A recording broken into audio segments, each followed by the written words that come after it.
It's the advent of Cyber 2023, and we are on a mission to save Christmas. McGreedy, you are going down. I have the THM Army with me. Let's go. Yeah. I'ma pop a shell, but not what you think. Who am I root? Make it dead a leg sink. We are on a mission, we're here to save Christmas. McGreedy's going down, forget about the riches.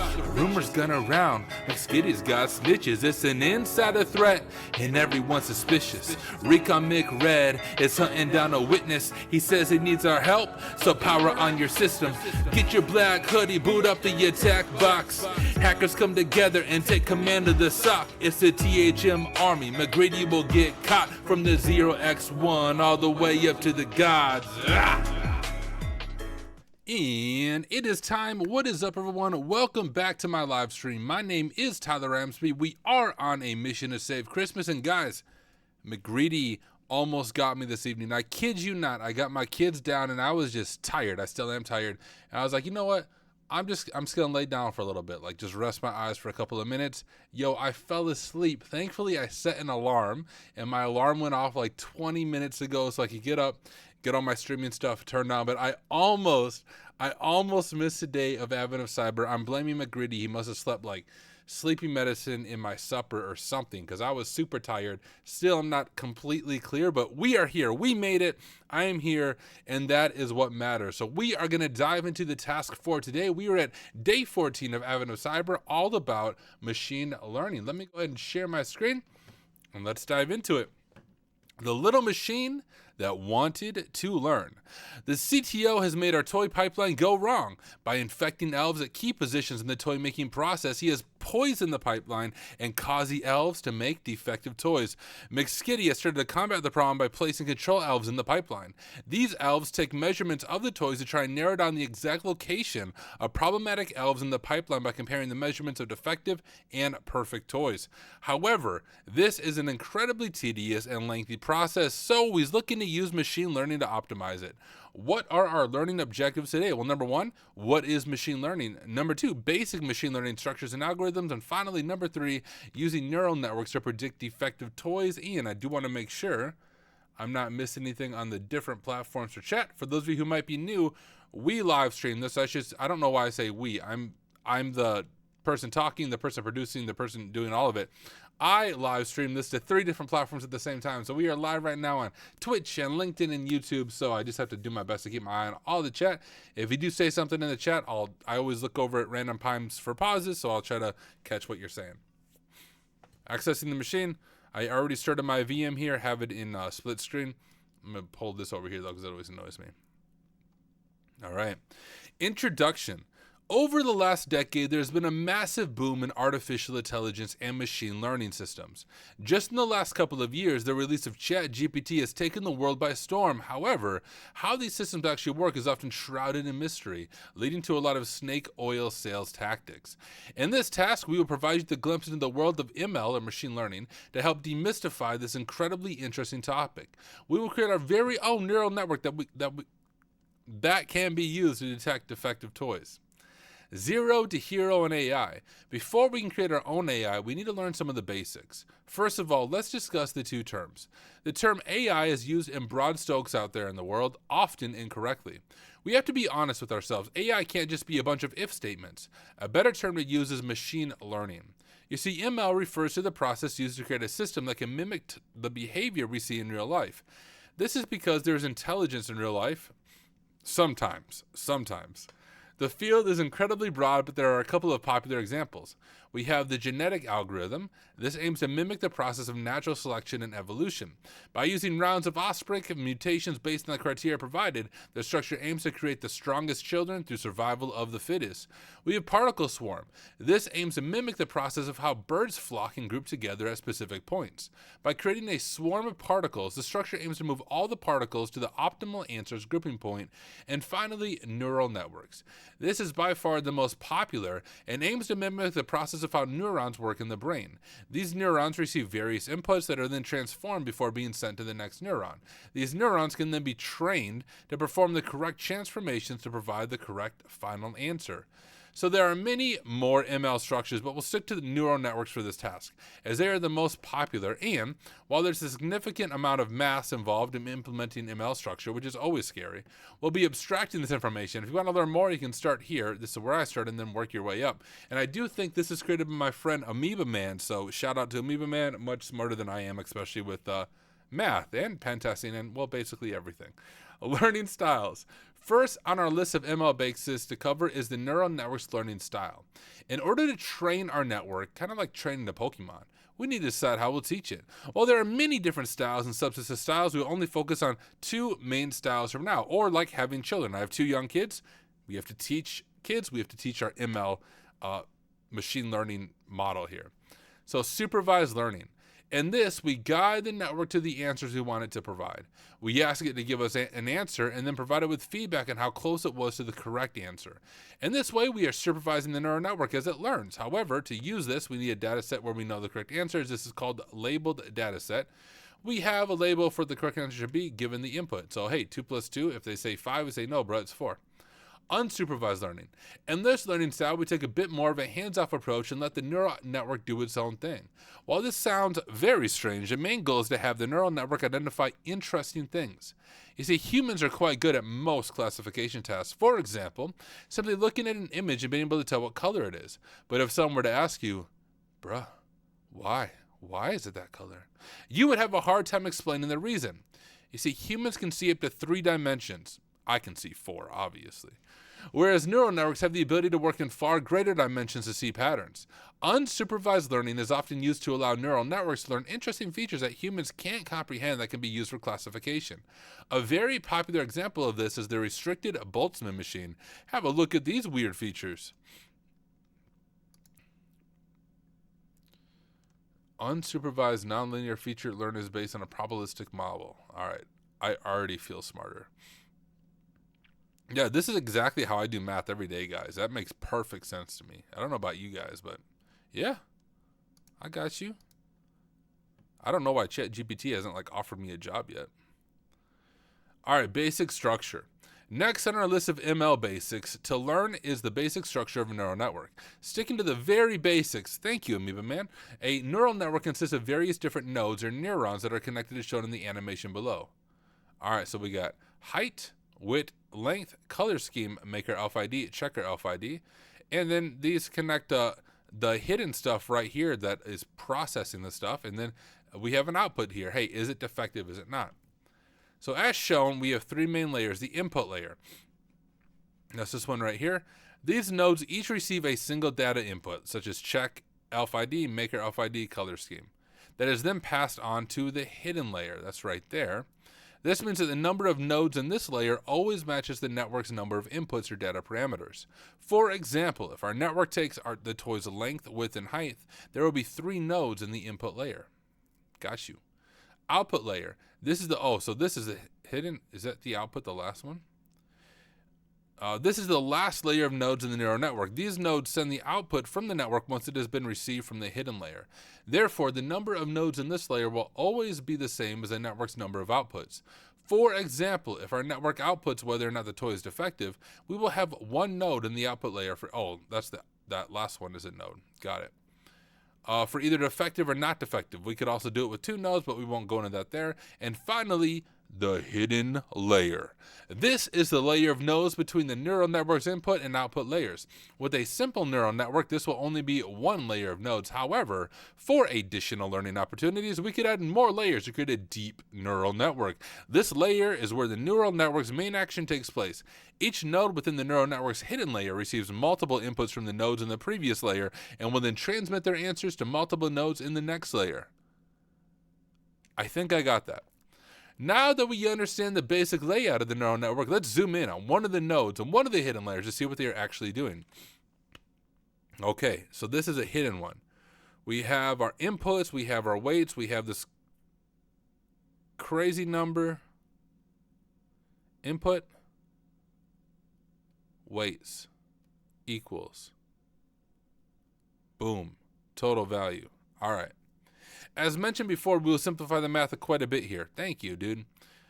In essence, the node is receiving inputs from nodes in the previous layer, adding them together, and then sending the output onto the next layer of nodes. Okay. There is, however, a little more detail in this step that's important to note. Number one, inputs are not directly added. Instead, they are multiplied by a weight value first. This helps the neural network decide which input should contribute more to the output than others. Number two, the outputs or the addition to output is not directly transmitted out. The addition to, okay. Instead, the output is first entered into what is called an activation function. In essence, this decides if the neuron or the node will be active or not, so zeros and ones. It does this by ensuring that the output, no matter the input, will always be a decimal.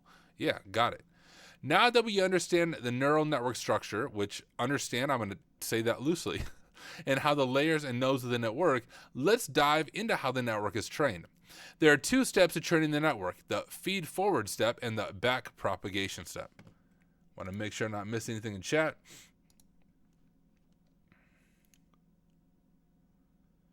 Lisa said, I don't have Twitch. I'm super excited to see this on LinkedIn. Yeah, awesome. Well, I'm glad you're able to join there. That's the fun thing about streaming to all the different platforms. Okay, the feed forward loop. All right, the feed forward loop is how we send data through the network and get an answer on the other side. So we feed it forward. Once our network has been trained, this is the only step we perform. At this point, we stop training and simply want an answer from the network. To complete one round of the feed forward step, we have to perform the following: normalization, input, hidden, answer. So we normalize all the inputs to allow our neural networks to decide which inputs are most important. We normalize it. I'm thinking about like databases here. If we have one input with the range 0 to 50 and another with the range 0 to 2, our network won't be able to consume. That makes sense. Therefore, we normalize the inputs by first adjusting them so that the ranges are all the same. Okay, got it. That makes sense. We feed the inputs to our nodes in the input layer. All right, that makes sense. We propagate the data through the network. At each node, we will add all the inputs and run them through the activation function to get the node's output. This output then becomes the input for the next layer. Got it? And then we read the output. At the output layer, we receive the output from our nodes. The answer would be a decimal between 0 and 1. So defective or good toy. Effective. Defective? Defective and effective? Defective and not broken? I don't know. Back propagation. But when we are training our network, the feed forward loop is only half of the process. Once we receive the answers from our network, we need to tell it how close it was to the correct answer, like good robot or bad robot. This is the back propagation step. Here from the following steps: input. Okay, hold up. Oh, so we're going from defective. So whether or not it should be true or not, we tell it, hey, good robot, you did it right. Bad robot, you did it wrong. So we calculate the difference. Yep, that makes sense. We update the weights of the nodes. So we update the weights, we won't dive too deep so that we can adjust it better, and then propagate the difference back to the other layers. This is where the term back propagation comes from. Once the weight of the nodes in the output layer has been updated, we calculate what the difference would be for the previous nodes. Once again, this difference is then used to update the weight of the nodes in that layer. Okay, I got it. Data set splits. The last topic to cover before we can build our network is data set splits. Let's do the splits, y'all. Let's use an analogy to explain this. Let's say your teacher constantly tells you that 1 + 1 = 2 and 2 + 2 = 4, but in the exam, your teacher asks you to calculate 3 + 3. What? The question here is this: have you just learned what the answer is, or did you learn the fundamental principle required to get to the answer? In short, you can overtrain yourself by learning the answers instead of learning the required principle itself, right? We don't just give you a fish, we teach you how to fish. The same thing can happen with neural networks. Overtraining is a big problem with neural networks. We are training them with data where we know the answers, so it's possible for the network to simply learn the answers, not how to calculate the answers. Same with students, right? And like multiple choice tests, that is the problem. To combat this, we need to validate that our neural network is learning the process and not just the answers. Same with when you do Hack the Box or TryHackMe. This validation also tells us when we need to stop our learning process. To perform this validation, we have to split our data set into the 3 data sets below. Training data, we use it to train the network, usually 70-80%. Validation data, this is validates it. Hey, did you do it right? Did you do it wrong? 10-15%. And testing data, this is used to calculate the final performance of the network. The network won't see this data at all until we are done with the training process. Once training is complete, we send to the testing data set to determine the performance of our network. Usually this is about 10-15% of the original thing. Word. Let's build one. Now that we've covered the topics, we are ready to build our very own neural network. Start the machine in the top right corner. Done. I will show on split screen after 2 minutes. Done. You can find the files that you will be working with on the desktop in the neural network folder. You are provided with the following files. All right. Let's check this out. We have detector.py. We have testing dataset.csv and training dataset.csv. Beautiful. So this is the script where we'll build our network. Some have been completed for us. This is our training data set. In this data set, the elves have not only captured the measurement of the toys, but also whether the toy was defective or not. We will use this data set to train, validate, and test our neural network model. And I found a typo. Data set. This is your testing data set. In this data set, the elves have only captured the measurements of the toys. Due to the sheer volume of the toy pipeline, they were unable to determine if the toy is defective or not. Once we have trained our neural network, we'll predict which of the entries in the file are defective toys from McSkitty to remove from the pipeline. Okay. Our first step is to complete the detector script. And let's look at the script ourselves before we look at the answers. We have Pluma. Okay, cool. Pluma works. Actually, it looks kind of ugly, doesn't it? Can I change the color scheme in Pluma?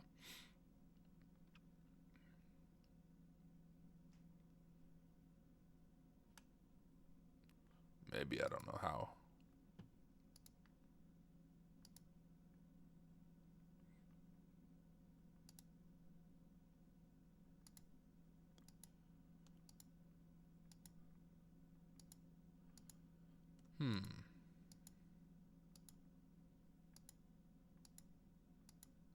I'm going to spend half my time just picking the color scheme I want. I like this one. Okay, and is word wrap on by default? I don't know. We'll just keep it this. Hopefully you guys can see it okay. Want to make sure my face isn't in the way. I don't think it is. All right, so these are the imports that we need for our neural network. So we're importing NumPy as MP, so just a standard Python library. And so we don't have to type NumPy every time we call it. We're just going to call it MP. Pandas, which we learned about pandas in like the first, second, or third day, I don't remember which day, is a machine learning library that also allows for reading and formatting data structures. Remember, we used that when we were doing, blanking on what it was, but the Python journal stuff. Let's see, this will be used to split our data. So from sklearn, model selection, import, train, test, split. This is used to normalize our data. This is used to encode our text. And this is our multi-layer. Got it. These are the color labels that we will convert to integers. So our colors, and we're setting them here, red, blue, green, yellow, pink, purple, orange. Got it? Oh yeah, Z is right. Jupyter Notebooks. That's the word I'm blanking on. Read the training and test data. So we're setting the training data variable, and then we're doing our standard read on it. And we're going to read from this file, the training data set CSV, and then we're just getting the top of it. Testing data, read that, getting the top. The neural network cannot take strings as input, therefore we will encode the strings as integers. So we have our encoder, label encoder, so we have a function here. Encoder.fit training data color scheme, and that's from up there. And training data color scheme, encoder train. So this is where we're converting it to integers. Okay, got it. Read our training data from the CSV file. First, we'd read the data we will train on. All right, so we're reading from our training data, and we're getting the columns. It looks like height, width, length, color scheme, maker elf ID, and checker elf ID. Now we read the labels of our training data. So we say, hey, is it defective? As type integer, so that we have those zeros and ones. We read our testing data. Got it. And now we need to insert data set split code here. We split it. Okay. It makes sense to me. I mean, I couldn't write this on my own, but it makes sense just reading it. What are we completing first? I kind of covered most of this here. So create the data set. First, we need to create the data sets. In our case, we will use an 80-20 split. We will combine our validation and testing data sets as we will use the completely new data for our testing data set. To do this, we have to add the following line in our code after the insert data split code here. Okay. So we are defining these. This will split our training data set into two. X train contains the training data. X validate. Did we set that up here? Did I just miss it? Oh no, we're defining these variables here, it would appear. Train X. I'm going to type it out, so there's a really good chance I'm going to have a typo, and I'm going to screw it up. And when that is the case, I'll go back and copy and paste. But I think it's good, guys, not to copy and paste. Like, force yourself to type it, because it makes you think about what you're actually doing. Train, test, split, X, Y, and test size equals 0.2. Okay, it looks right to me. This will split our training data set into two. X train contains the training data.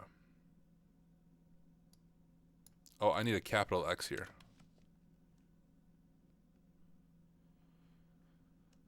And X validate, or really validate X, our validation data. Y train, or train Y, contains the labels for our training data. And Y validate, or validate Y, are labels for validation data. Got it. Next, we need to normalize our data. We can do this by adding the following line in our code after the insert normalization code here. Okay, so we're doing scalar, and we have this function. The standard scalar is our function. And they're running scalar.fit on our train X data from above. And now that we have scaled that, normalize it essentially, we can do train equals X scalar transform train X again. So we're just we're normalizing these so the computer is able to process them, or a machine learning model, whatever. Validate equals X scalar transform validate X test X scalar transform test X. As you can see from the lines of code, we cannot cheat by determining the normalization in either the validation or test data sets. The normalization vector is only created from the train data, which is then applied to all three data sets. Okay, training the neural network. Finally, we can train our neural network. First, we will create our classifier with the following code after the insert classifier code here. So CLF, that must mean classifier, I suppose, equals MLP classifier. So we have this function here. Solver equals LBFGS. Hopefully it explains this. Alpha equals 1E minus 5. Jeez. Hidden layer sizes, which we at least understand what that is, right? 15.2. Max iteration equals 1. Okay, let's understand this a little bit. You can find more information here.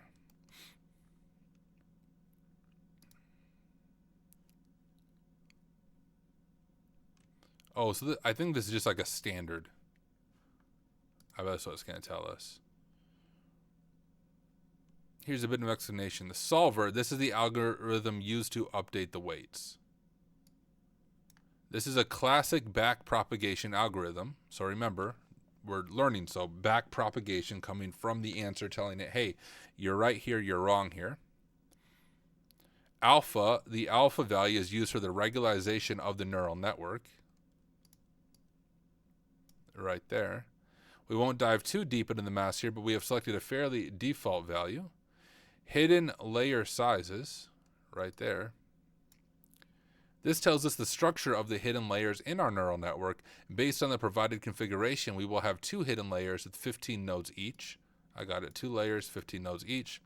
And max iteration. This is a cap on the number of iterations we can train a neural network before it is forcibly stopped. And looking over the chat, Not Siva over on YouTube said, hello, what up? Good to have you here. Let's see how LinkedIn's doing. I always have to refresh LinkedIn to see the chat. It drives me crazy. We got Prince Barai, if I'm saying that right, saying hello. Hey, welcome. Good to have you here as well. All right, so insert classifier training code here. classifier, which is what we just defined up here. So it's all of this stuff. Fit, train X, train Y. When this step is complete, we have successfully trained our neural network, although I'm sure I have a typo in mine. Validate our neural network. The next step is to validate our neural network. To do this, we can ask the network to predict the values based on the validation data set with the following code after the insert classifier validation prediction code here. All right, let's do it. Y predicted variable CLF predict validate X. As you will see, when you execute this script, predictions are significantly faster than training the network. This is why neural networks can actually be used in real-life applications, as the prediction rate is incredibly fast once the network has been trained. We can determine the accuracy of our classifier by comparing the two arrays with the following code. Not Siva said, do you stream on Twitch? I do, my friend. I stream on Twitch, YouTube, and LinkedIn all at the same time. If you go to hacksmarter.live, you can see the Twitch page if Twitch works better for you. But I'm live right now on all three. Predictions, blah, blah. So we're determining the accuracy of our classifier. Okay, I got you. Count correct. So very basic stuff here. We're setting the variable to 0 for count correct and incorrect to 0, so we can keep track of, hey, is it correct or not? For X in range length, so it's just getting the range of Y predicted. If it is correct, essentially add 1 to the correct, else add 1 to the incorrect. So we're training it and saying, hey, here's how many are correct, here's how many is not correct. Okay, I got you. Do I need to do that? Oh, yeah.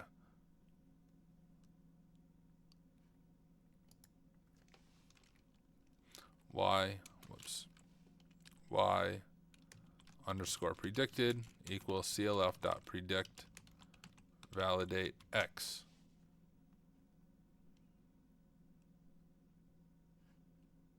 Oh wait, no, I already did that. I'm getting myself confused. We're not to this part yet. Saving the poison toy pipeline. Finally, as a last step, we can now ask our neural network to make predictions on the testing data that was not labeled by the elves with the following code. That's what I'm looking for right here. So this, the one data, the elves said, yes, this is a correct toy, this is a wrong toy. This is the data they don't know about. So we need to have our machine learning model do that for the elves to save them time so that all the children get presents on Christmas and adults. That's it. We're finally ready to train and run our network. Make sure you save it. Control S is what I just did. And let's try to run our network.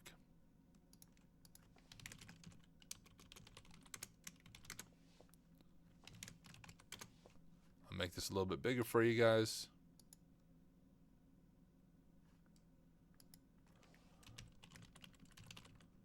I'll drop it in the chat for you right now, Nasiba.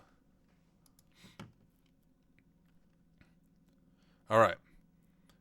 Ready to train our network from the terminal, run the application.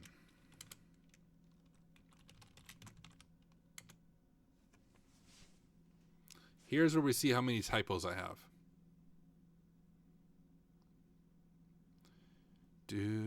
I mean, no errors yet. Hey, so far so good. We have a sample of our data, defective, sample of our data after normalization, defective, starting to train our neural network.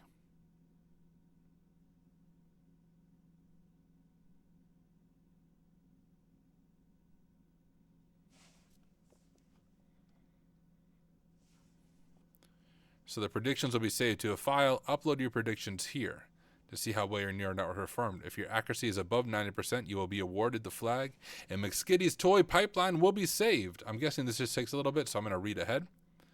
If your neural network is not able to reach 90%, run it again to retrain the network and submit the new predictions. Usually within 2 training rounds, you will be able to reach 90% accuracy on the testing data. This does, however, raise the question of why the neural network's accuracy fluctuates. Well, it's because neural networks have randomness built into them. The weights for each of the inputs to the nodes are randomized at the start, meaning that two neural networks are never exactly the same, similar to how different brains might learn the same data differently. To truly determine the accuracy of your neural network, you would have to train it several times and calculate the average accuracy across all networks. Several other factors might influence the accuracy of the network. For example, the quality of the dataset. You see, in machine learning, there's a term called GIGO. Garbage in, garbage out. This term is meant to illustrate that AI isn't this magical thing that can fix every problem. An ML structure is only as good as the quality of the data used to train it. Without good data, we wouldn't be able to receive any accurate output. Some applications for machine learning. As shown in the example today, ML structures are incredible at finding complex patterns in data and performing predictions on large data sheets with incredible accuracy. While humans can often do the same, the sheer amount of data and predictions required can be overwhelming. Furthermore, the intricate connections between different inputs can not often be determined by a human, whereas ML structures can learn these decision boundaries in hyperspace, allowing for features to be connected in more than 3 dimensions. This can be used for classifications that are complex, such as whether network traffic is malicious or not. 2. They are incredibly good at anomaly detection. If you provide a well-trained ML structure with thousands of data points, it will be able to discern the outliers for you. This can be used in security to detect anomalies such as unauthorized account logins. And finally, as the structures have the ability to learn complex patterns, they can be used for authentication applications. Oh, shoot. I have a typo.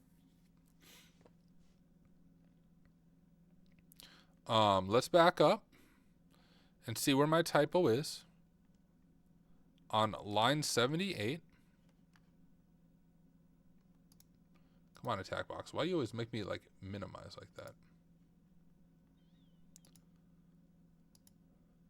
Wait. I didn't do line 78, so I did something wrong up above. Y underscores predicted. Oh, look, you guys see my typo? That's all it is right there. Y equals predicted. I couldn't define that because I typed it wrong. Good job, Tyler. Round of applause, dude. This is why we have robots do the job and not you, because you make typos. We'll train our neural network again and hope I don't have another typo. All right. Go back to what I was reading. Okay, so as they have the ability to learn complex patterns, they can be used for authentication applications such as biometric authentication. ML structures can be used to predict whether a person's fingerprint or iris matches the template that has been stored to provide access to buildings or devices. Cybersec cautions for machine learning. Machine learning, just like humans, is inherently imperfect. There's a very good reason why the answer, which we just saw, like I am inherently imperfect. I screwed it up already, right? There's a very good reason why the answer... Did I do it right? Okay, cool, it didn't fail. Provided by the neural network is called a prediction. It's just that, a prediction. As you saw in today's example, while we can get incredibly accurate predictions from our network, it's impossible for 100% of the predictions to be correct. For this reason, we should remember that AI is not the silver bullet for all problems. It will never be perfect, but it should be used in conjunction with humans to play to each of their strengths. Finally, the same power that allows machine learning to be used for defense means it can also be used for offense. As we will show you in tomorrow's task, hey, ML structures and AI can be used to attack systems. We should therefore always consider this a potential threat to the systems we create. Let's go ahead and try to upload our file first to see if we have to rerun our training.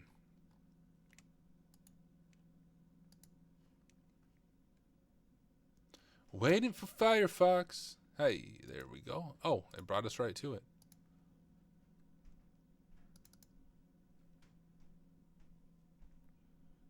It was just predictions.txt, right? That's all we're uploading.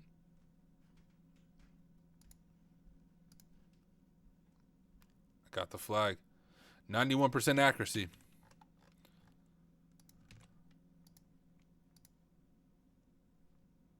Okay, what is the other term given for AI, or the subset of AI meant to teach computers how humans think or nature works? Is that machine learning? What ML structure aims to mimic the process of natural selection and evolution? I remember talking about it, but I don't remember the name of it. Genetic algorithm. Guessing I can spell that. Labeled data. Is that like, oops.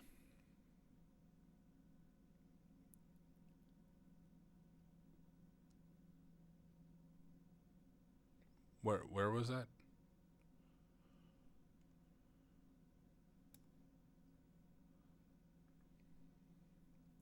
Oh, the label data is like the supervised learning, right?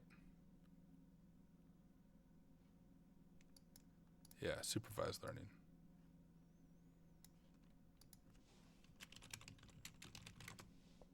What is the name of the layer between the input and output? That's the hidden layer.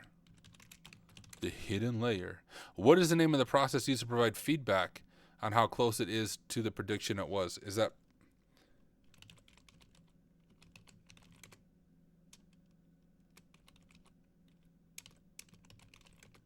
I'm probably spelling that wrong, guys. I don't know how to spell propagation.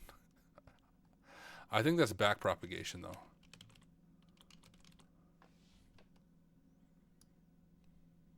Pretty sure that's the answer. Or it's training. Maybe it's training or learning or something. Oh yeah, I was right. Back propagation. Okay, cool. And what if I upload some crazy files to this, guys?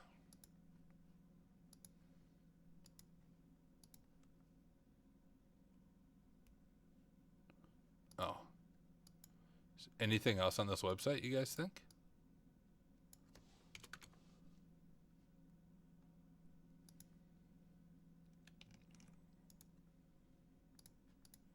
Just play around with this website for a second, just for fun.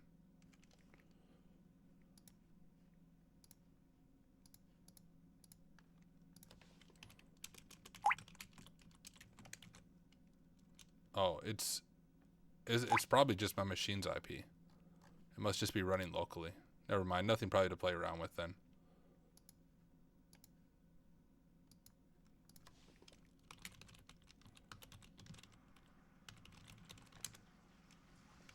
Yeah, it's just localhost. Okay, probably nothing cool then. Oh well. I don't need to mess around with that. We have, though, completed day... I don't even know what day it is, guys. Is it day 14? All right, beautiful.